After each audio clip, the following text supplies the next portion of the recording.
So this recording is going to focus on understanding the language sample analysis that you get when you utilize SALT specifically.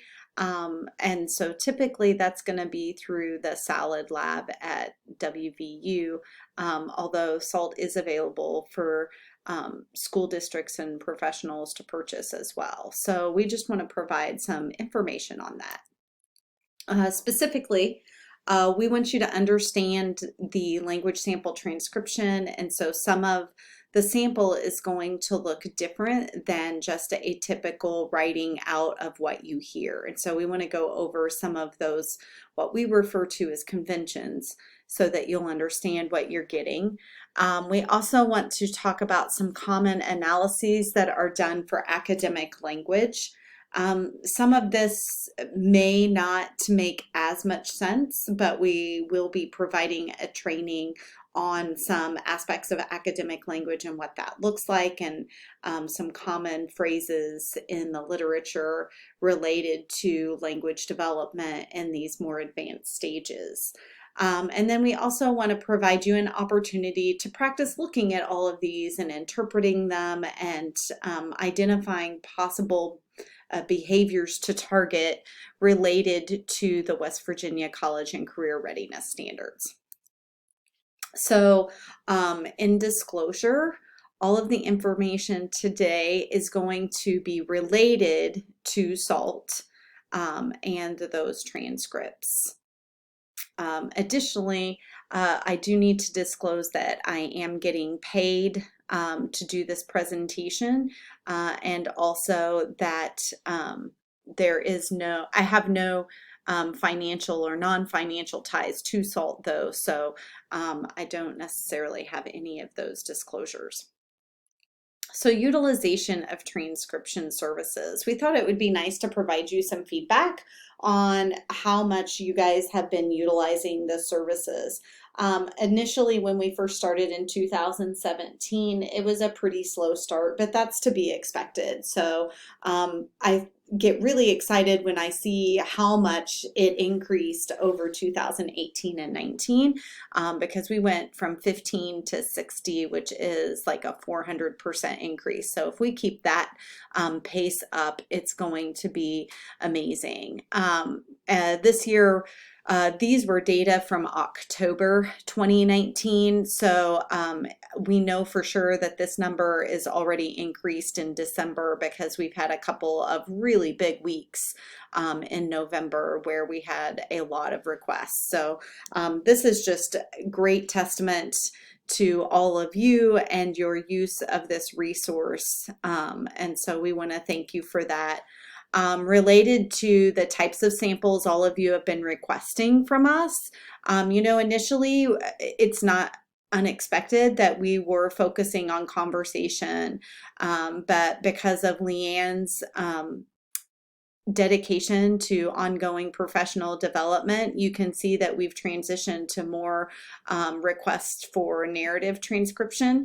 And so that's a great testament again to you guys and your integration of all of the information that you're getting about best practice and what we need to be doing with our school-age students. Related to who's using our services, you can also see based on the data that we're starting to get a large variety of different SLPs using the different resources. And so again, it's really important to us that we're helping to facilitate you in doing your job and making things a little more manageable. We know that your workloads are amazingly high, so this is just one way that, to be honest, the state and the university can partner to help, and I get excited because I think it's a great experience for the graduate students and undergraduate students to get experience with samples from kids with language disorders who are actually on your caseloads so that they can see these real life examples. So it's just kind of a win-win for all of us, I hope. Our goal is to continue increasing, so we would love to have a 400% increase again this year. So I encourage you, if you haven't had an opportunity to get on the website and see what is available to you, please go ahead and do that. I jokingly have this picture because we would love for our current grad student, Allie, to be as overwhelmed as she was one week, and it was either late October, early November, where we had 20 requests all in one week. And so, you know, if that's the kind of pace that we maintain, we would definitely need to seek some assistance from the state so that we could get some more help for Allie. But, you know, at this time, we're just really excited that it's getting used more and more. So again, thank you. And now I'm going to really focus on kind of what you're going to get, because I know those of you that have gotten the information, you get so much data when we send it to you. And while that's a good thing, it can be overwhelming to get that much information. And so we give you all of the analyses that we can do with SALT. And so there's some pretty standard things. And then depending on what you ask for, and we're going to be making changes to the website after this presentation so that you guys can be more specific now about the types of information that you would like to do and the reports that you would like to have done so that we can better fit your needs on what you're needing with that particular client. So big picture, I have over here on the right side a picture of a transcript as it would appear in SALT when you see it. And you can see that each line has its own line. So when we talk about a T unit, that is going to be each of these particular lines that you see here. Each T unit is what a layperson would refer to as a sentence, meaning that it has a subject and a predicate. And we'll talk about that more in a minute, but depending on the sample you request, some samples are segmented and analyzed according to what we call T units. Others are segmented based on C units. C units are for conversation, and so if you request a conversational sample, it's going to utilize an analysis that is C units. C units do not require a subject and a predicate, because when we're in conversation, it's okay for me to say, what would you like for lunch? A hamburger and some chips. And that would be considered an appropriate response and perfectly grammatical and whatnot. So you don't have to respond to that question in a full sentence.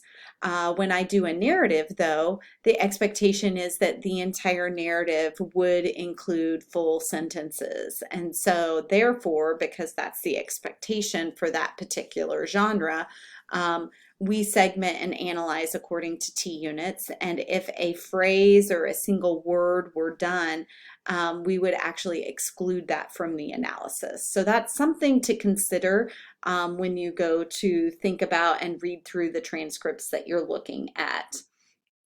The other thing that we don't necessarily have an example of, but just so you know, with dialogue, typically you would only have one line of the dialogue stay with a T unit. So if a student said, the alien said, I want you to come back to the spacecraft. You're going to share about Earth when we get back to my planet. The first part of that would be included in a single T unit, but the next sentence or T unit would be what the person was going to do when they got down there, that you were going to share information about Earth on his planet. So it's important to understand that. We try not to basically inflate the MLU and some other measures by keeping all of that dialogue on the same line, because that would create an extremely long sentence and might really skew the information. The other thing that you're going to notice on this particular sample is that we have these parentheses here. And those are what we refer to as mazes. And what they do is, because the parentheses are around those words, it omits it from the analysis. So when it goes to calculate MLU, this word these does not get included in this entire line's number of morphemes. The same with this and. We have what would be referred to as a habitual starter here with this student, where they're starting every line with and. And so we start putting that in parentheses so that we don't, again, inflate that MLU with this habitual sentence starter that's actually a pretty low level linguistic skill at this point for a child of this age. Again, I mentioned that we exclude this to try and make sure that our numbers aren't inflated or deflated. The other thing to understand, because when we go to look at our analysis, there are some children with language disorders that are characterized by what I think of as organizational or word finding problems. And usually those two go hand in hand. And so when I see a student who has a lot of mazing in their sample, this tells me that they're possibly having trouble finding the right word. So they might be doing what we call a circumlocution, where they're talking around the word, describing the word, because they can't find the right word to use. They also may be having a hard time thinking of what they want to say, and so they maintain their turn by having these fillers like, I'm not sure what to say next. That would be a filler. These types of things demonstrate a difficulty with getting your thoughts, your words out, and that type of thing. And so while they are disfluencies, they rest within a language disorder in reality. And so mazing can be very telling with our students, and we'll look at some measures here pretty soon that provide data that you could utilize when measuring your students' progress and improving their ability to decrease the amount of their sample that is mazed. The next thing we have are these asterisks that occur right before words. So here we have one before and. I don't know if there's any others in this particular sample. When you see that, what that means is the and was actually not said. So in reality, what the child said was, and then we saw alien craft. And oh, here is another one. So we ran home, told our mom. And so the and was not said. And so we do that to note that. And then there's an analysis again that we can run that looks for whether or not there's a pattern in the types of words that are getting omitted in these types of errors. We also have an asterisk up here after this F and after this P. What that indicates is the child started to say a sound or part of a word and then changed their mind. Again, if you go back to what I was talking about with these mazes, you can see that this would be a similar type of error as using the wrong word or having a filler, or these word finding types of problems. So one day me and my friend Utley we're going to the park. So again, he said this word, but it really isn't part of the final sentence, and so therefore we maze it. So these are things to think about, because as you look at this, I would encourage you to read the sample out loud, or if you still have the audio recording, to go back and listen to the audio recording while you're reading the transcript that we send to you, because it will help it make more sense. It's one of the things that I try to tell students when I'm training them they should always do first, is listen to it the whole way through. So now you're also going to notice that we have these, what I call backslashes, all over the sample. And then remembering that SALT is a computer program, you have to understand that these backslashes are used to denote another morpheme in that particular word. And we only do this for grammatical morphemes. So our derivational morphemes do not get slashed, only our grammatical morphemes, like the progressive tense for ing.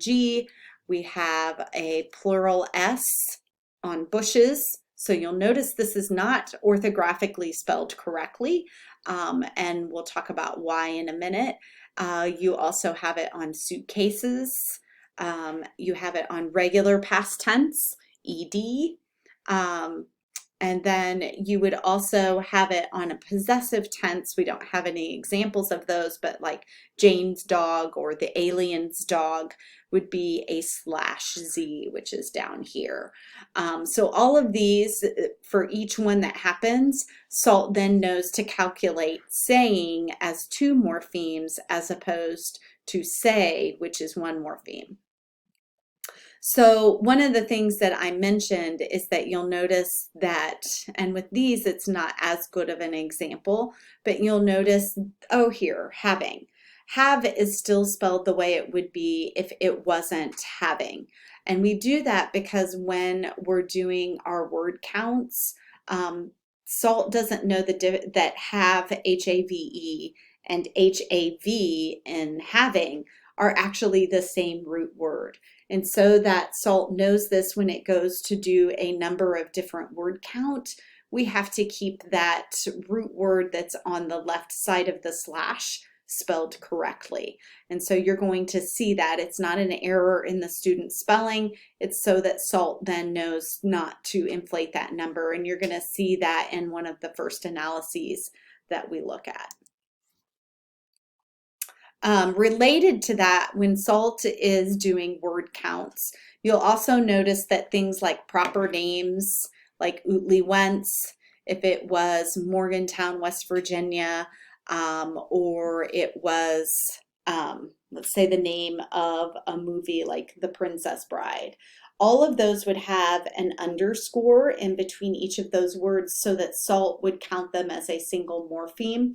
It's standard practice in language sample analysis that we not count these as multiple separate words because the student is treating it as a name. So like Mrs. Smith, Jane Doe, all of those would have an underscore and be counted as a single morpheme. My example, The Princess Bride, even though that's 3 words, it would be a single morpheme. So again, these are things to just try and help it make a little more sense so that you know.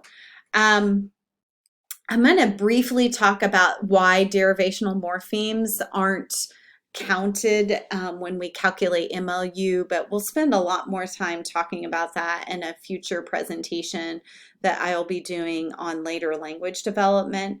But one of the reasons why we do not count derivational morphemes like the ly or the re and renew, ly and really, dis and disagree, all of those predicates and whatnot that we add to words to either change their meaning or change a verb into an adverb, so changing its syntactic class. That's one of the ways that students increase their vocabulary in the school age years and actually through adulthood. And so if we were to slash those, we would lose the ability to see if their number of different words was growing with their age. And so in order to better examine their semantic system and their semantic growth, we don't actually slash the derivational morphemes when we analyze language samples. So that's just something to be aware of if you're thinking like on this apparently that we should have slashed that. That's actually an derivational morpheme, and so we wouldn't. So hopefully this helps to have the actual transcript make a little more sense. I'll try and read through this just so that you can get a feeling for what it would sound like in reality. So starting at the top, one day, me and my friend Utley Wentz were going to the park. And then we saw alien craft and we hid behind the bushes. And there's a mom and a little kid with a weird looking dog and their dad with suitcases. And there was another, it looked like their uncle or someone. And he was saying bye. And apparently the mom and dad and the little kid and the dog were having the picnic. And then So we ran home, told our mom. We ran back, and then they were gone. Then the examiner, that's what the E says, anything about your story? And we have this, what I call a time mark, and you can see it takes 4 seconds for the child to respond.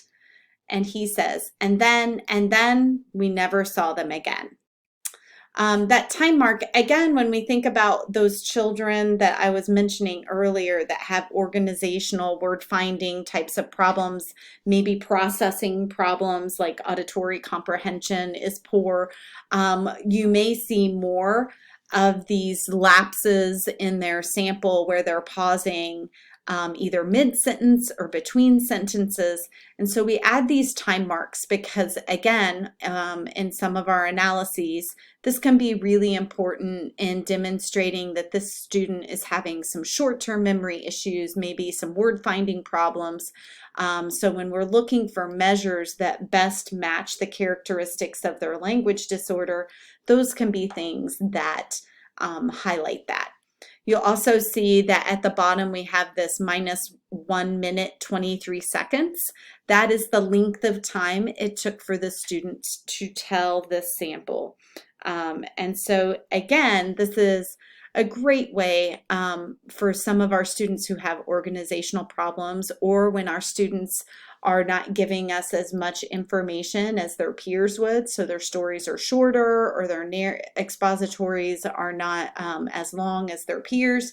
The amount of time can be something that demonstrates this difference between them and what their peers are doing.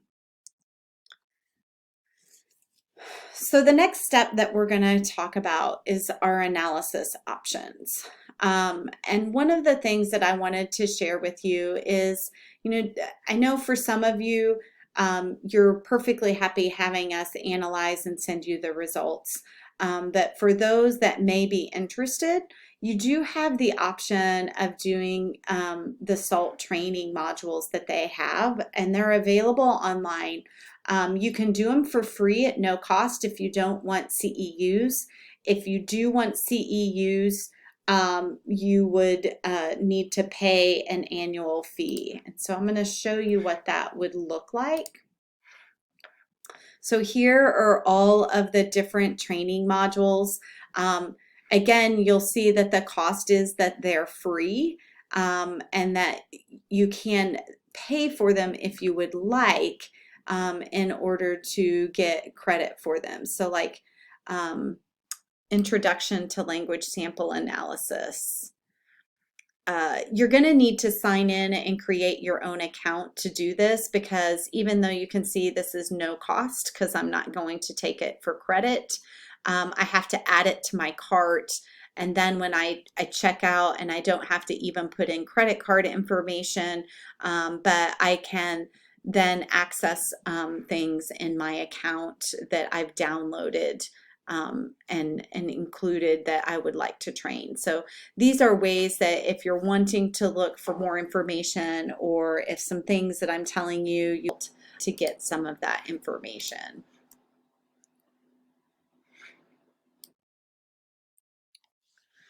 So things that you should think about when you're picking the task, and I know we've talked about this before, so I'm not going to spend a lot of time talking about it, but things to consider when you're picking your analysis is the type of task that you've selected. And you'll definitely see this when we start to look at some of the scoring related to organization and structure. You're going to do a different type of analysis if it's narrative versus expository versus persuasive. So that would definitely be something to consider when you're thinking about what data do I want. I always like to go back to what the family is telling you in regards to their concerns and the teacher. One of the first things that I like to do when I'm meeting with students, clients, families to try and identify where they want to start is, obviously I talk to them about what I'm seeing. They've shared with me what they're seeing. But I like to just open with the question of, if there was one thing that you feel like is a barrier to their ability to do what they need to do related to language? What do you think that one barrier is? And I think that's an important question to start with, because I hear what their concerns are, and I hear where they feel like the language disorder is really standing in the way of the client being able to do what they need to do. I can then take that information with my knowledge and figure out, okay, this is the behavior that's causing that barrier. And so I'm going to address that first, and this is how I'm going to do that. So it really helps to frame that conversation. It makes them an active member of the conversation. It's also something that, in all reality, that's a much simpler question to answer as a parent or a teacher than, do you think we should work on MLU or macro structure of narratives? Or that automatically puts a line between us and them, because I'm utilizing terminology or words. Even receptive and expressive language are not words that you hear a typical person using. And so I try to make sure that when I'm having those conversations about what to work on and whatnot, that I keep that at the level of my audience. And so obviously, as families have been working with us for a longer period of time, their knowledge, their vocabulary, their ability to engage in more specific information may evolve to where I know I've worked with families that have kids with really severe disabilities. Sometimes I think they know more about the disorder and terminology than I do, because the internet has really allowed them to self-educate at a level that can be good, but it can also challenge us as the professional as well, for good and bad. I also like to think about, what are the measures that relate to academic language? And so we're going to try and spend a little bit of time thinking about, okay, when I'm looking at MLU, how would a teacher, how would a parent describe problems with MLU? So that I can start making that bridge between the way they talk and the way I'm going to analyze and measure progress. How can I get those two things to overlap so that we can actually be working on the same thing and be supporting one another? And then again, ideally, I always like, for my data that I've gathered in my evaluation, whether it's a narrative, whether it's a conversational sample, it is always my goal that that can serve as my baseline data for my goal. In trying to be as efficient as possible, I always try to, especially during a first time with a student, so the student's just gone through the full evaluation and determined that they qualify for services. In an ideal world, the activities that I've done within that evaluation process will provide the baseline data that I need for the goal, and then I will just redo those types of activities periodically over that first year in the IEP to measure progress. But I'm able to then hit that first treatment session running and not having to do some kind of a baseline data activity. So one of the other things that I really want to make sure that I present up front, because it's going to be the way that I think about analysis, the way that I talk about the analysis, is that I try to go back to that underlying theory that we were all trained on related to form, content, and use. And so that I ensure that we're all on the same page. Please remember that form includes phonology, morphology, and syntax. I kind of call these, the skeleton of language. If you think about phonology as being the underpinnings that go into our vocabulary, morphology is kind of how do we make sentences grammatical, and then we also have ways to change words and sentences. So it's kind of this little tool that we can use to transform the things around us. And then we have syntax, which relates to, what's the order everything's supposed to go in a sentence. When we think about content, these are our words. pure and simple. But we do have overlap, right? Because we talked about how derivational morphology increases our vocabulary. And so this little section here where we have the overlap in that Venn diagram is a great illustration of where derivational morphology and form and content overlap. And one impacts the other. And so deficits and vocabulary are likely to create deficits in derivational morphology, which then creates impact on morphology.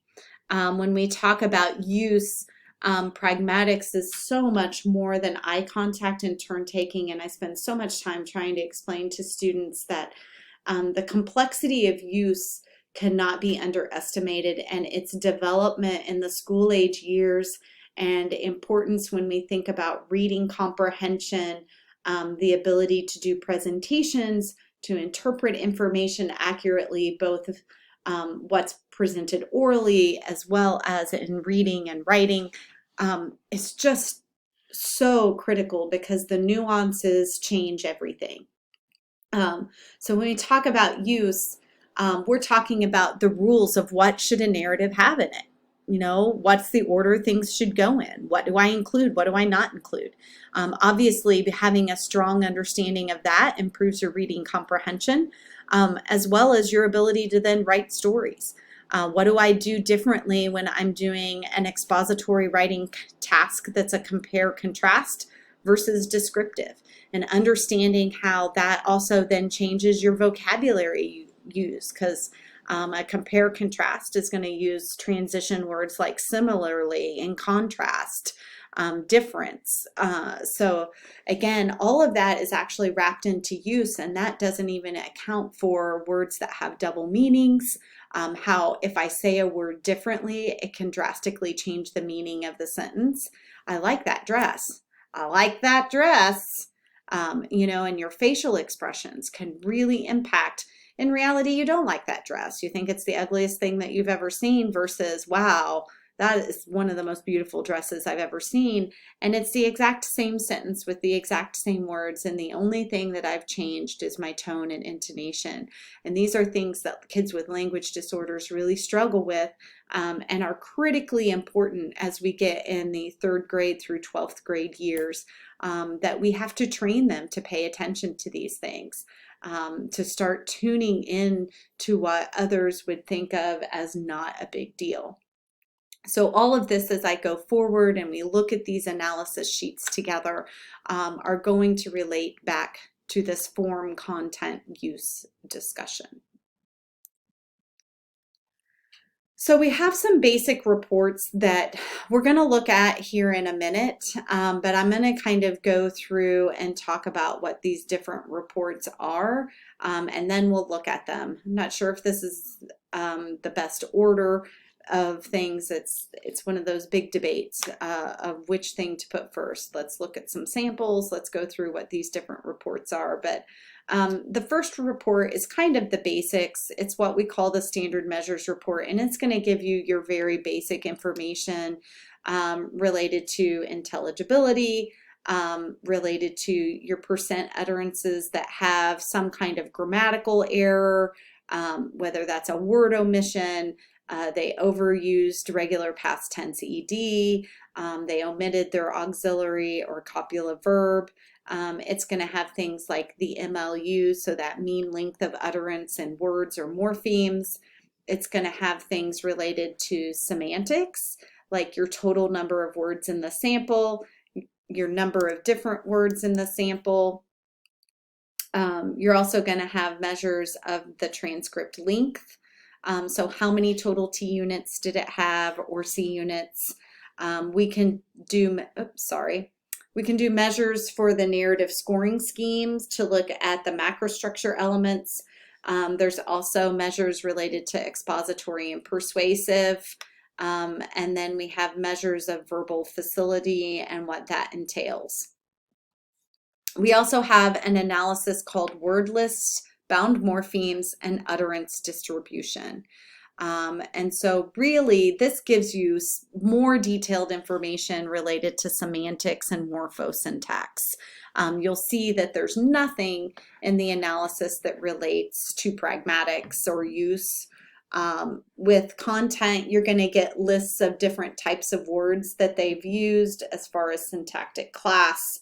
And that type of thing. So it might help you identify whether there's common words or word classes, like they don't have a lot of verbs, they're using the same nouns over and over again. They're using a lot of indefinite nouns, this, that, thing, those types of words. You can get a lot of information about grammatical morphology, like your bound morphemes. So if this is one of your kindergartners who's still omitting their third person singular S and their regular past tense ED, this might be an analysis that would be useful for them. And then you also can see how much variation they have in their utterance length. And we'll talk about that more in detail. So are they primarily using 5 morpheme utterances, 6 morpheme utterances, and it just literally gives you a tally count of how many based on the number of morphemes on that and what that looks like. We also have a sheet that's called the Mays Summary. This would be something to consider for those students that appear to have some short-term memory, word organization. Maybe people are saying they're disfluent. One of the things that we have to figure out with our students that are classified as disfluent is whether or not they're exhibiting stuttering or language issues. Stuttering issues are going to be primarily at the word level because they're going to entail blocks, prolongations, repetitions, sound repetitions. The minute they start getting into whole word repetitions, circumlocutions, pauses, fillers, those are all language-based types of disfluencies. And so those get treated in a very different way as compared to those fluency stuttering types of disfluencies. And then we have what are referred to are our clutterers, who are disfluent because really they need to have a rapid rate of speech, and that's going to be something that distinguishes the clutterers from the word finding organizational students, because they're not necessarily going to have a fast rate of speech. They're going to have pauses, they're going to have possibly a longer sample, but not because they have more words or more T units, but it's really because it's taking them longer to get their thoughts and ideas out. I just had an SLP this week send me a description where the student would literally close their eyes to try and think of what they were doing, and she asked her, you know, are you having a hard time getting the word out, or are you trying to think of what you're trying to say? And the student said, you know, I just can't think of the word that I'm trying to say.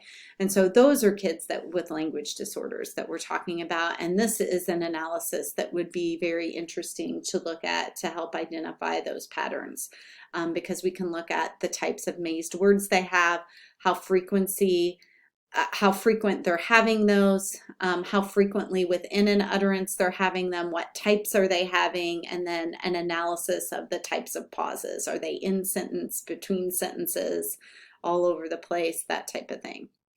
Another analysis that we can do related to discourse summary. So this is going to be primarily pragmatics in nature, and focus more on that. So this is those ones looking at different genres and your ability to organize that genre and include the information that you would want. And we're going to look at these rubrics here in a minute for those particular different contexts, like a narrative scoring scheme, an expository scoring scheme, and a persuasive scoring scheme. And these are the ones that are present in SALT. And so there's data in the database if you use those prompts where you can make comparisons. Another analysis that we can do, again, this is going to be for those students that are struggling with their grammatical morphology. So it should primarily be your 5, 6, 7-year-olds that are getting this particular sheet. You know, your middle school, high school kids, for the most part, will probably have grammatical sentences. Their errors are typically looking a little bit different. but this would provide specific information on those morphology, those form measures like plural S, possessive S, regular past tense ED, the progressive verb tense, third person singular S, like in jumps, those types of things. The last thing that we have is what's called an omissions and error codes. This can be really helpful along with that bound morpheme table for those kids that are still having grammatical errors, because those omissions are sometimes our auxiliaries and copulas. They can be our articles like are and an. But then with our error codes, we have an error word code that's EW that we put right beside words. So those kids with pronoun errors, if he's using him for he, by the him, we would put an EW in brackets to note that, and this would be the analysis that would pull all of those out so that you could look at them for patterns of errors. So all of this is going to be options when we go to look at it. There are other specific ones with what we call the subordination index analysis that we can code for and then analyze, that gives you your clausal density, so that it's a measure again of form because it looks at complex syntax. Are they using dependent clauses? What types of dependent clauses are they using? So these are the analyses that we can do going forward and that you have available to you.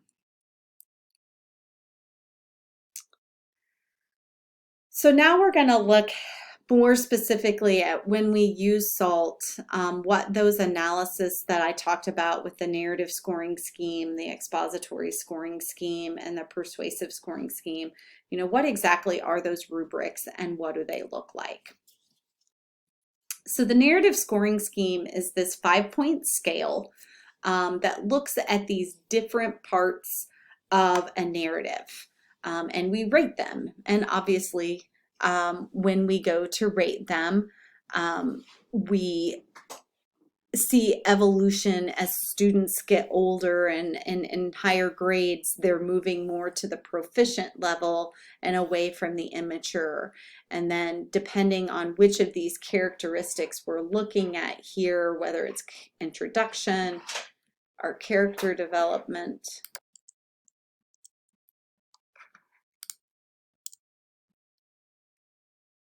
so when we look at the narrative scoring scheme, you'll see, again, as I mentioned, it's a 5-point scale.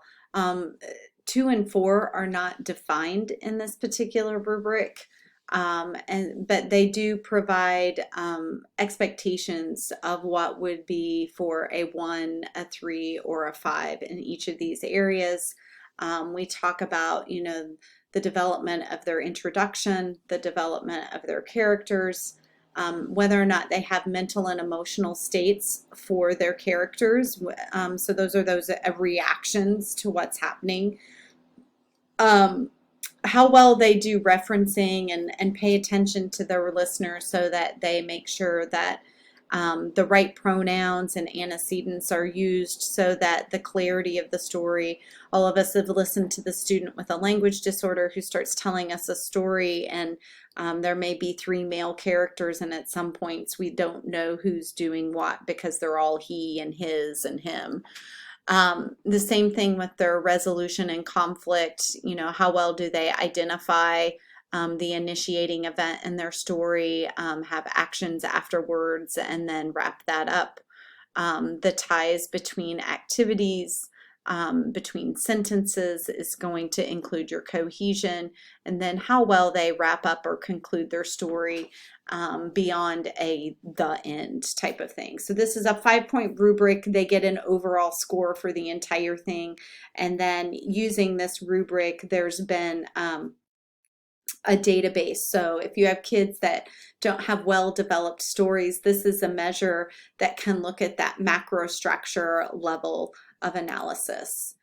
Similarly, we have the expository scoring scheme. Again, this is going to be a 5-point scale. You can see you have your 1, your 3, or your 5. And this is specific to that favorite game or sport task that's available in SALT. So you're not going to use this with a different task that you make up. This really is specific to that favorite game or sport task when we look at this particular rubric and rating the different activity or components of what that should look like in that activity that we have students do, whether that's clearly identifying what it is that they're going to be describing, providing basic information about the activity, you know, where it should be done, the playing area, the types of things you need in order to do it. So if it's a game, do you need a game board? Do you need pieces? Do you need dice? If it's a sporting game, do they talk about uniforms and whether or not you have hoops and balls, those types of things? Do they provide a beginning point for how the game is supposed to start? So in football, you would need to describe that kickoff. In basketball, you've got the tip-off. At the beginning of a lot of games, you know, everybody rolls to see who goes first.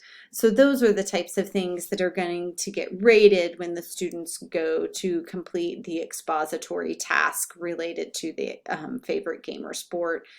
So again, a student that's having organizational issues in the classroom, completing their writing assignments, the teacher says that their information is disorganized when they do presentations. They have a hard time breaking down a task that's given to them. So they're given a writing assignment and they don't know where to start. These are the types of students that might need this kind of an expository scoring scheme completed. The next one we have is what's referred to as the persuasive scoring scheme. Again, this looks at the structure of the persuasive task that they do related on that SALT database. So again, this is specific to that particular task and couldn't be extended to a different task at this point in time. But this would be something that looks at whether or not they've clearly identified the issue or the change that's needed. So I think I need a later bedtime, and this is why, the reasons why they think that. Do they provide other people's points of view? So do they provide a parent's perspective and then provide a counter argument, or do they dismiss it? Or do they not even really acknowledge that somebody might see this issue from a different perspective? So again, these are the types of things that get rated on that 1, 3, 5 scale that we've used before. So now we're going to spend some time really digging in and looking at some different analyses for some clients that have been submitted this fall to the database. So we got permission. I thought it would be helpful to see some actual students analysis transcripts and the types of analysis that were provided to them at the same time. Before we kind of dig into that, one of the things that you will notice when I'm going to be talking about the samples and what I see as patterns is when we go to talk about language and treating language, we want to focus on identifying or treating patterns of errors. So I always go back to phonology and phonological processes because for whatever reason that makes sense to everybody that we're not going to treat each phoneme in the final consonant position when a child is doing final consonant deletion, but rather we treat that linguistic pattern of final consonants, and that final consonants are important, and so therefore we need to include final consonants in our words. And we don't, again, specifically identify which sounds we're going to do in the final consonant position. We do them all. The reason why that's important is another prime example is our grammatical morphology. When we talk about verb tense agreement, so those endings we put on verbs so that they're grammatical, like the S on jumps, the ED on jumped, or the auxiliary verb and the ing when we're doing present progressive. So he is jumping. All of those are verb tense agreement. And so when a child is struggling with those, we should be treating that pattern of error and not the specific ones. So the goal itself, the behavior that we're targeting, is verb tense agreement. Now, the way that we go about doing that may be cyclical in nature, much like phonological processes, because today I'm going to focus on regular past tense ED, the next day I'm going to do third person singular S, and so on and so forth. But in reality, we're not going to do a goal that focuses on regular past tense ED or a goal. So we need to, the purpose of our language sample analysis is to try and identify these patterns, and that's why I bring this up now. So we're not, much like we don't write goals based on items on standardized tests. In our language sample analysis, we don't write goals based on specific things. We base them on patterns that we're seeing in what they're doing. I also want to emphasize that it's really important to utilize other sources of information. So while today I'm focusing on the language samples and we're kind of talking like this is the only piece of information when we're trying to identify what to target, please know that in practice, I would want to be listening to the information from the teachers, from the parents, the standardized test information, as well as the language sample stuff. So I'm not telling you to disregard everything else and only utilize your language sample. It's just for the purposes of this training, it's much easier to kind of keep things confined into that. So I want to say that on the outset. Please know that I'm not saying to only utilize your language sample analysis to identify what to target.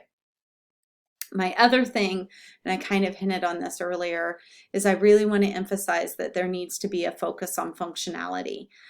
Historically, and I know how I was trained initially, we talked about writing goals like MLU and whatnot, and that is not necessarily a functional goal. It's not a goal that translates well to the classroom, and it definitely doesn't help inform families and teachers what it is that we're working on, and students who are ultimately going to need to understand their disorder and also what it is that they're working on and why that's important. So in focusing on functionality, a component of that is also making sure that we're doing it within a context that the behavior actually occurs in real life. So the first sample that we're going to look at is Mike. And so I would strongly encourage you to pause for a couple of minutes, find the language sample for Mike and all of the analysis, and I want you to kind of dig in and look at it, and then together we're all going to look at that, and I'm going to go through the sheets. But before I get started on that, please pause the video, go and find all of that information,